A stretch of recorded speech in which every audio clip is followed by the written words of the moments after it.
وہ مستی، وہ سرور، وہ کیف جو اللہ کے ذکر میں ہوتا تھا، جو کبھی مرشد کامل کے سامنے بیٹھ کر لوگ اللہ اللہ کرتے تھے تو لگتا یہ تھا کہ یہ یہاں ہیں ہی نہیں، یہ تو کہیں اور چلے گئے ہیں، یہاں موجود ہی نہیں۔ لیکن اب وہ موج نہیں، وہ شوق نہیں، وہ درد نہیں، وہ ذیل نہیں۔ اقبال تڑپ کے کہا کرتے تھے خرد کی گتھیاں سلجھا چکا ہوں، یا رب مجھے صاحب جنوں کر دے، اللہ مہربانی فرما، وہ کیفیت دے، وہ سرور دے۔ زندگی میں اگر اطمینان چاہتے ہو تو کبھی کبھی سب کچھ بھول کے نا تو مست ہو جایا کرو رب کی یاد میں۔ کبھی کبھی چھوڑ دیں دنیا، چھوڑیں یار موبائل، کسی وقت کریں اس کو بند، چھوڑیں اس بات کا خیال کہ فلانے نے سلوٹ کیا ہے کہ نہیں کی، چھوڑیں۔ حضرت باجزید بستامی رحمت اللہ تعالیٰ علیہ فرماتے ہیں میں نے اعتکاف کبھی اپنی مسجد میں نہیں کیا، یہ کہ سارے ہی ہاتھ چومنے والے، سارے ہی پیار کرنے والے۔ فرماتے ہیں میں جب اعتکاف کرتا تھا تو میں بستام سے دور نکل جاتا تھا جہاں کوئی مجھے جاننے والا نہ ہو۔ اٹھ بلیا چلو تھے وسیے جتھے وس دینی سارے یننے، نہ کوئی ساڈی ذات پچھانے تے نہ کوئی سانو مننے، چل ادھر چلیں۔ اٹھ بلیا چلو تھے وسیے جتھے وس دینی سارے ہی اننے، نہ کوئی ساڈی ذات پچھانے تے نہ کوئی سانو۔ اتنا شوق ہے سلوٹ کرانے کا، اتنا شوق ہے تعارف کرانے کا، اتنا شوق ہے اپنا بتانے کا، تو یہ چیز غلبہ کر جاتی ہے، پھر نام رہ جاتا ہے، روح نہیں رہتی، پھر وجود رہ جاتا ہے، پھر باطن کی کیفیت نہیں رہتی۔ خدا را اپنے آپ کو بے چین نہ کرو، بے قرار نہ کرو، بے سکون نہ کرو، رب کی یاد میں آ جاؤ، درود و سلام میں آ جاؤ، نعت کے حسن میں آؤ، تلاوت کی دنیا میں آؤ، سجدوں کے نور میں آؤ۔ آؤ کبھی کھول کے دل مسجد کی صفائیاں کریں، آؤ نہ کبھی کوئی بوڑھا، دادی، نانی، دادا، ان کے پاس بیٹھ کے پیر دبا کے اللہ کو راضی کریں۔ یہ کیف والی جگہ ہیں، یہ سرور والی جگہ۔ اتنی بے چین ہماری زندگی ہے، بے قرار ہے، تڑپتے ہوئے لوگ، لڑتے ہوئے لوگ، ایسے لگتا ہے ابھی ایک دوسرے کا گریبان تھام لیں گے، بے قرار، بے چین۔ کسی کو انتظار کا کہا جائے نا کہ 10-20 منٹ کسی کا انتظار کرو تو بعض لوگ مجھے ایسے لگتا ہے جیسے یہ ان کا کلیجہ پھٹ جائے گا، ڈاکٹر کے انتظار میں بیٹھے ہیں تو بڑے پریشان ہیں۔ کسی کو ملنے گئے ہیں کو آدھا گھنٹہ بیٹھنا پڑ گیا تو بڑی دقت میں ہیں۔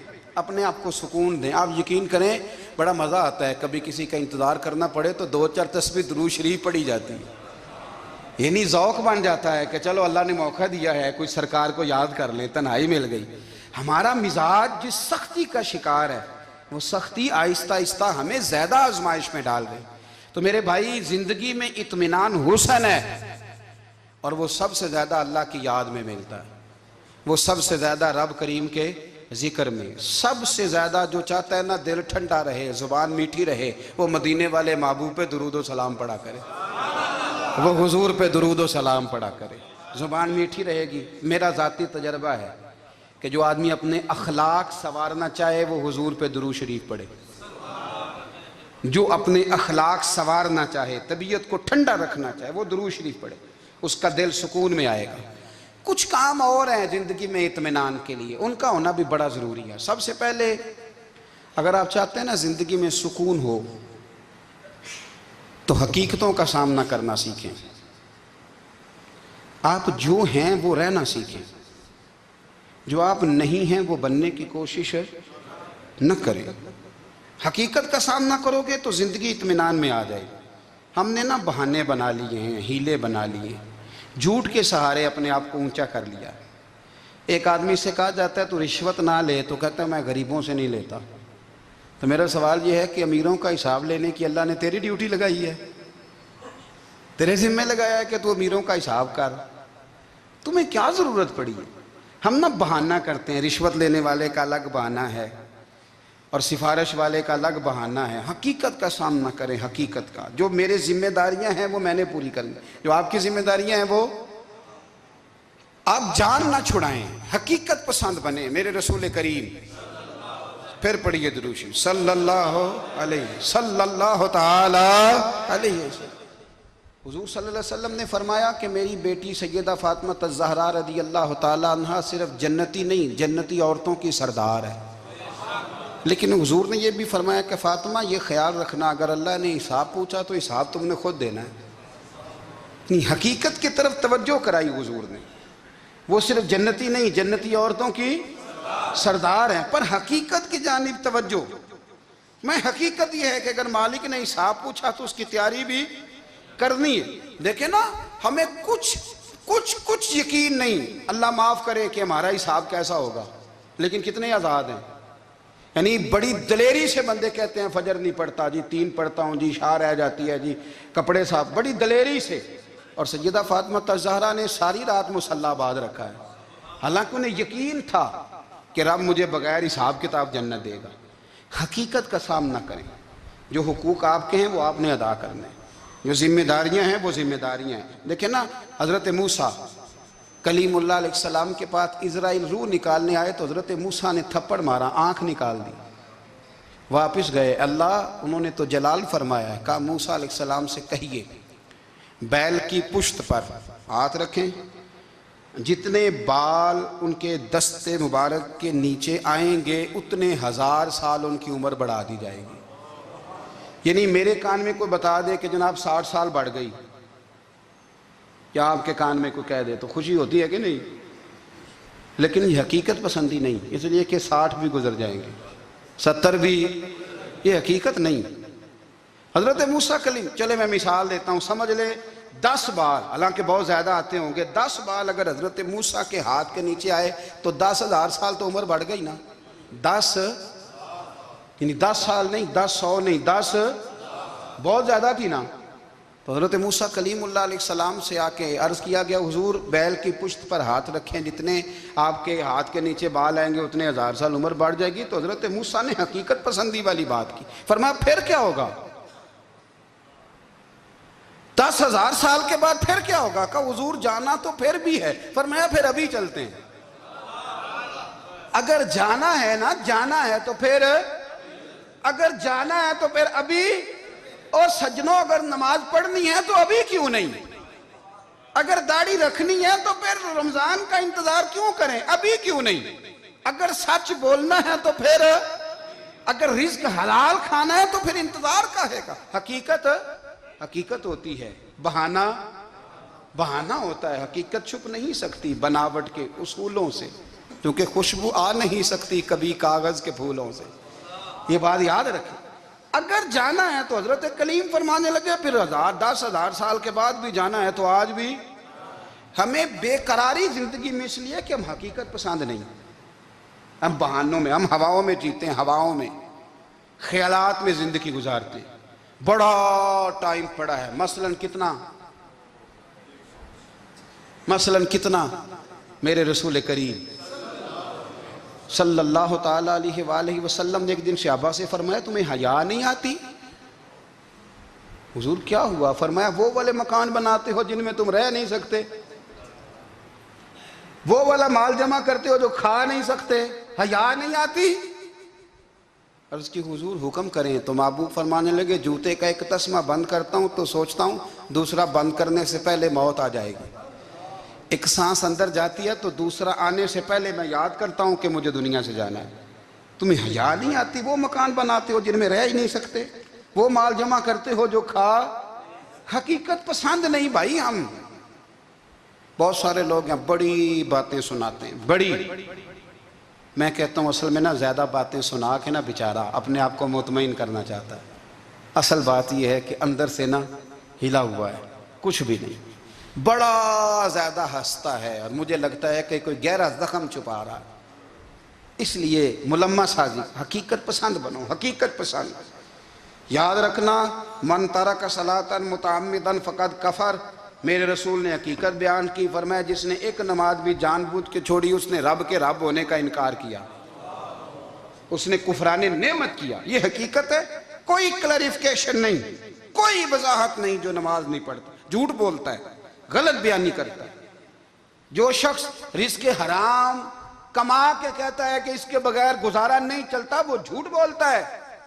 اس لیے کہ رب فرماتا ہے جب تجھے پیدا کیا ہے تو تیرا رزق میرے ذمہ ہے. اللہ فرماتا ہے کہ لا یکلف اللہ نفسا الا وسعہا، میں کسی پر وہ بوجھ نہیں ڈالتا جو اٹھا نہ سکے. نماز فرض کیا، اس کا مطلب ہے ہم پڑھنے کے قابل ہیں.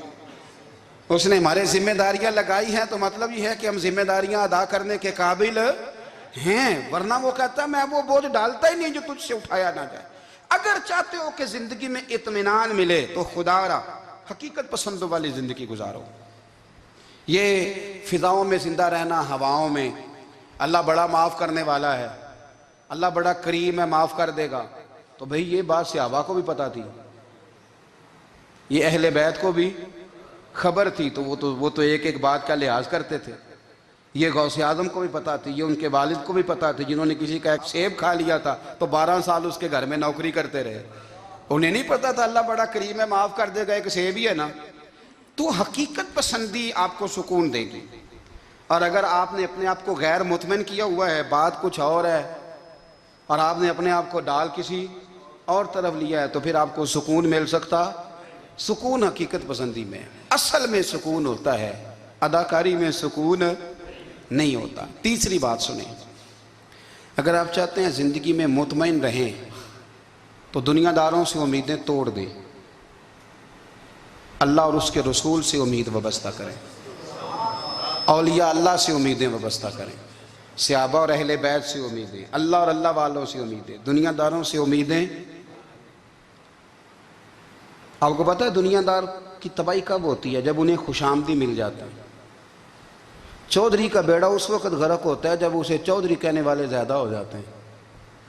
سیٹھ صاحب اور نواب صاحب بیچارے تباہ تب ہوتے ہیں بھولے پن میں، جب ان کے دائیں بائیں ریلا ہوتا ہے سیٹھ صاحب کہنے کا، لوگ انہیں کھانا چاہتے ہیں، پیار ان کا نہیں ہوتا، ان کی جیب کا ہوتا ہے، محبت ان سے نہیں ہوتی، ان کی کرسی سے ہوتی ہے، ضروریات کا پیار ہوتا ہے، تباہ کر دیا جاتا ہے۔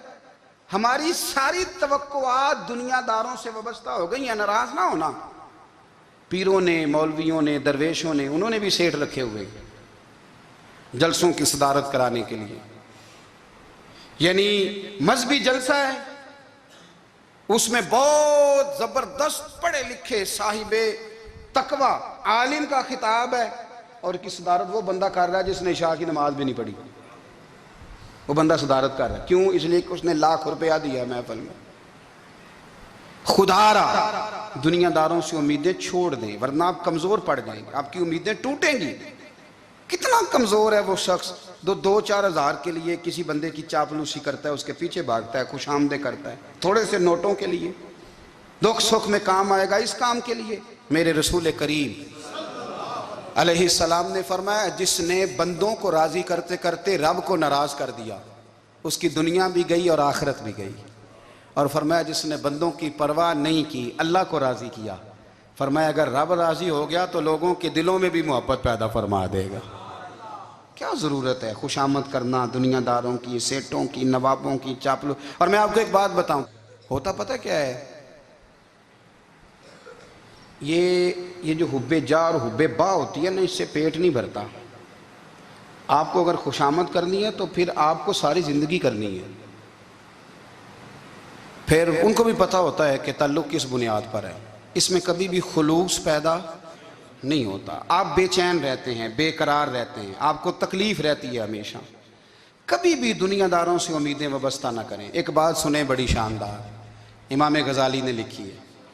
امام غزالی فرماتے ہیں کہ ہارون الرشید نہ حج کر کے واپس آیا بغداد میں، تو کونے میں حضرت بہلول دانا بیٹھے تھے، رش بہت تھا، مجمع بڑا تھا، حضرت بہلول دانا بھی سڑک کے کنارے بیٹھے تھے، تو سپاہی کہنے لگے یہاں سے اٹھ جاؤ، فرمانے لگے ہارون الرشید کی زمین نہیں، زمین میرے رب کی ہے، میں کیوں اٹھوں؟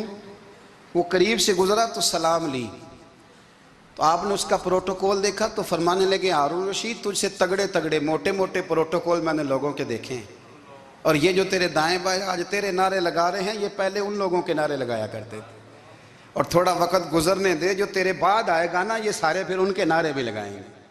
تو جھوٹ کی دنیا میں زندہ ہے، ان سے تو نے امیدیں وابستہ کی ہیں، یہ کل اس کے نعرے لگائیں گے۔ اس کے دل پہ بڑا اثر ہوا، گھوڑے سے اتر آیا، آگے کہنے لگا حضور آپ نے مجھے بڑی اچھی نصیحت کی ہے، میرا دل بڑا ٹھنڈا ہوا ہے، میں نے سنا ہے آپ مقروض ہیں، کچھ لوگوں کا قرض، تو مجھے کوئی حکم ہی کر دیں۔ آپ ہنسنے لگے، فرمانے لگے یار تو بڑا ہی بیوقوف ہے، بڑا ہی بیوقوف ہے تو، میں تجھے نصیحت کر رہا ہوں تو مجھے الجھا رہا ہے، حضور کوئی حکم کر دیں کیا خوبصورت انداز ہے رب کریم کے بندوں کا۔ حضرت بہلول دانا فرمانے لگے تیرا رب کون ہے؟ کہا اللہ۔ تو فرمایا میرا کون ہے؟ کہا اللہ۔ فرمانے لگے یہ تو نہیں نہ ہو سکتا کہ اللہ ہارون رشید کو دیتا رہے اور بہلول دانا کو بھول ہی جائے۔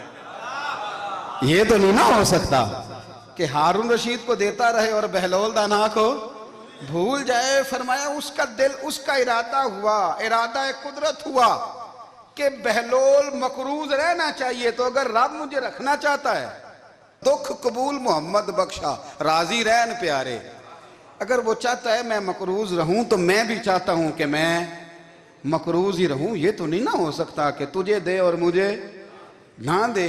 فرمایا میری تجھ سے کوئی امید نہیں، مجھے جب بھی دے گا میرا رب بھی دے گا، اور وہ دے گا تو پھر انشاءاللہ خزانے کھول کے دے گا۔ دنیا داروں سے امیدیں وابستہ کرنا، لوگوں کے پیچھے، یہ چھوڑ دیں، آپ بے چین رہیں گے، بے قرار رہیں گے۔ اللہ والوں سے ضرور امیدیں وابستہ کریں، اس لیے کہ ان کے پاس جو کچھ ہوتا ہے وہ دراصل رب کا ہی ہوتا ہے۔ لیکن سیٹھوں سے، نوابوں سے، سیاستدانوں سے باز آ جائیں، ہماری بڑی امیدیں وابستہ ہیں۔ میں اکثر کہتا ہوں جتنے پھیرے نوکری کے لیے دنیا دار کے دروازے پہ لگائے ہیں نا، اس سے کم دفعہ مسجد میں نفل پڑے ہوتے تو رب اتنی بڑی مہربانی فرما دیتا۔ تیسری بات یہ یاد رکھیں، اگر سکون لینا چاہتے ہیں نا، اگر سکون لینا چاہتے ہو نا تو لوگوں کو ڈسکس کرنا بند کر دو۔ کس کو اللہ نے کتنے پیسے دیے ہیں وہ جانے اور اللہ جانے، کس کو اللہ نے کتنی گاڑیاں دی ہیں وہ جانے، اور لوگوں کو ڈسکس کرنا جی۔ یعنی میں ایک جگہ بیٹھا تھا تو ایک صاحب گاڑی والا گزرا، گاڑی میں بیٹھ کے، اس کا پڑوسی تھا، کہندے تھا منہ ہے کار والا۔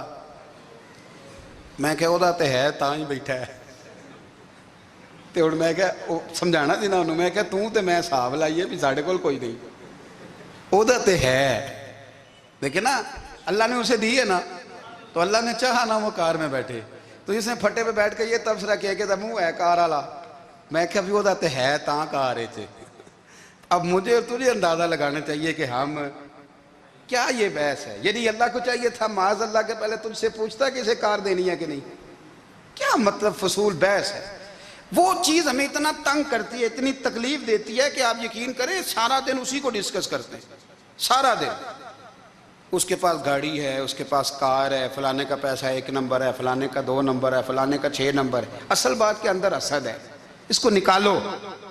ایک بات کہنے لگا ہوں، اسے یاد رکھنا، میرے اعلیٰ حضرت رحمۃ اللہ علیہ فرمایا کرتے، حسد کرنے والا بندوں پر اعتراض نہیں کرتا، اللہ پر اعتراض کرتا۔ وہ کہتا ہے اللہ اسے کیوں دیا ہے، اتنا کیوں دیا ہے، معاذ اللہ وہ اللہ کی تقسیم پر اعتراض کرتا۔ حسد کرتے ہو بے چین رہو گے، حسد آپ کے دل کو تڑپا کے رکھ دے گا۔ چھوڑے، اللہ بڑا کریم ہے، جس کو جہاں چاہتا ہے وہاں بٹھا دیتا ہے۔ آپ قطعاً اس بحث میں نہ پڑیں کہ اللہ نے کس کو کتنا دیا ہے، کب دیا ہے، کیوں دیا ہے، وہ بڑا بے نیاز ہے۔ حسد آپ کو تباہ کرے گا۔ دنیا میں پہلا گناہ جو ہوا تھا وہ حسد تھا۔ ابلیس نے حضرت آدم سے حسد کیا، کہنے لگا میں بہتر ہوں، سرداری اس کو مل رہی ہے، یہ تو اللہ کو پتہ ہے نا کس کو دینی ہے۔ اور دنیا میں پہلا قتل حسد کی وجہ سے ہوا، حابیل قابیل کے درمیان حسد کا معاملہ تھا۔ خاتون کا نکاح اس سے کیوں ہو رہا ہے، مجھ سے ہونا چاہیے۔ حسد تباہی کرتا۔ آپ یقین کریں، یعنی دکاندار کے سامنے دوسری دکان پڑتی ہے اور پریشان ہو جاتا ہے، وہ کہتا ہے میرا کیا بنے گا، لا حول ولا قوت الا باللہ العلی العظیم، یعنی تیرا کا خیال ہے کہ تیرے حصے کی روٹی وہ کھا جائے گا، اتنا چھوٹا دل، یعنی تیرا موقف یہ ہے کہ تیرے حصے کا نصیب اس تک چلا جائے گا، یہ تیری خواہش ہے۔ ایک دوسرے کی کمزوریاں بیان کرنا، اس کا تو مال ہی ناقص ہے جی، اس کے تو پاس ہی کچھ نہیں، یہ تو کمزور لوگوں کا طریقہ ہے۔ میرے رسول کریم علیہ السلام گزر رہے تھے، پت جھڑ کا موسم تھا، خزاں کا موسم تھا، درختوں کے پتے جھڑ رہے تھے، صحابہ کو ساتھ لے کے حضور گزرے اور ایک درخت کی ٹہنی کو پکڑ کے حضور نے ہلایا۔ صحابہ فرماتے ہیں کہ چھم چھم اس کے پتے گرے، زمین پر ڈھیر لگ گیا۔ حضور نے فرمایا دیکھا تم نے کیا ہوا؟ حضور ہاں۔ فرمایا کتنی تیزی سے پتے جھڑے ہیں، صرف تنا رہ گیا ہے اور خالی ٹہنیاں رہ گئی ہیں، کوئی حسن بچا ہے؟ حضور نہیں۔ تو نبی کریم فرمانے لگے جو حسد کرتا ہے نا، اس کی نیکیاں بھی اسی طرح جھڑ جاتی ہیں۔ اسی طرح اور ایک جگہ حضور فرمانے لگے جس طرح راکھ لکڑی کو آگ کھا جاتی ہے، جس طرح لکڑی کو آگ، جب آگ کھا جائے تو پھر لکڑی کو لکڑی نہیں کہا جاتا، راکھ کہا جاتا ہے، کوئلہ کہا جاتا ہے، اس کی اصل باقی یعنی اسے کھائی جاتی ہے۔ تو حضور علیہ السلام فرمانے لگے جس طرح آگ لکڑی کو کھا جاتی ہے، فرمایا اسی طرح حسد نیکیوں کو کھا جاتا ہے، نیکیاں رہتی نہیں۔ حسد کرنے والے کے پاس نیکیاں یعنی ان کی اصل شکل موجود، کبھی بھی حسد نہیں کریں۔ اللہ کی تقسیم ہے، جس کو چاہے جب چاہے۔